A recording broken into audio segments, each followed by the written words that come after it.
Hello, അസ്സലാമു അലൈക്കും. അങ്ങനെ നമ്മുടെ അലിക്കുട്ടനെ നമ്മൾ ആദ്യമായിട്ട് കുറുക്ക് കൊടുത്ത് തുടങ്ങി കേട്ടോ. അപ്പോൾ ഇത് ഫ്രൂട്ട്സാണ്, പഴവും ആപ്പിളും ആണ്. ആപ്പിൾ നമ്മൾ ആവിയിൽ വേവിച്ചിട്ട് പഴവും ആപ്പിളും കൂടി മിക്സിയിൽ അടിച്ചിട്ടാണ് കൊടുക്കുന്നത്. ആപ്പിൾ പുഴുങ്ങി ചേർത്തതുകൊണ്ടാണെന്ന് തോന്നുന്നു അതിനൊരു ഉപ്പുരസം കൂടുതലായിരുന്നു. അതുകൊണ്ട് തന്നെ അവന് കഴിക്കാൻ കുറച്ചൊരു ബുദ്ധിമുട്ടുണ്ട്. അതിൻ്റെ എക്സ്പ്രഷനൊക്കെ അവന് കാണിക്കുന്നുണ്ട്. ആദ്യമായിട്ട് കൊടുക്കുന്നത് കൊണ്ട് തന്നെ തിരിയെ കൊടുക്കുന്നുള്ളൂ.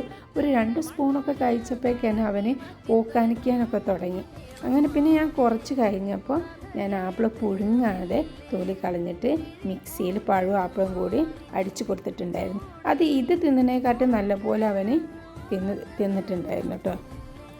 അലിക്കുട്ടന് 5-ാം മാസമായിട്ടുള്ളൂ. 5-ാം മാസത്തിൽ ഇതുപോലത്തെ കുറുക്കുകൾ കൊടുക്കാൻ പറ്റുമോ എന്ന് എനിക്കറിയില്ല. പക്ഷേ അലിക്കുട്ടന് വിശന്നിട്ടാന്ന് തോന്നുന്നു ഭയങ്കര കരച്ചിൽ. അപ്പോൾ വീട്ടിലുള്ള സാധനം വെച്ച് ഞാനൊരു കുറുക്കുണ്ടാക്കി കൊടുത്തതാണ്. ഈ മാസത്ത് കൊടുക്കാൻ പറ്റിയ ബെസ്റ്റ് ഫുഡ് എന്താണെന്ന് വെച്ചാൽ ഒന്ന് കമൻറ്റ് ചെയ്യണേ. അപ്പോൾ ഇതുപോലത്തെ ബേബീസ് ഉള്ളവർക്ക് ഉപകാരമാവും, എനിക്കും ഉപകാരമാവും. Okay, thank you.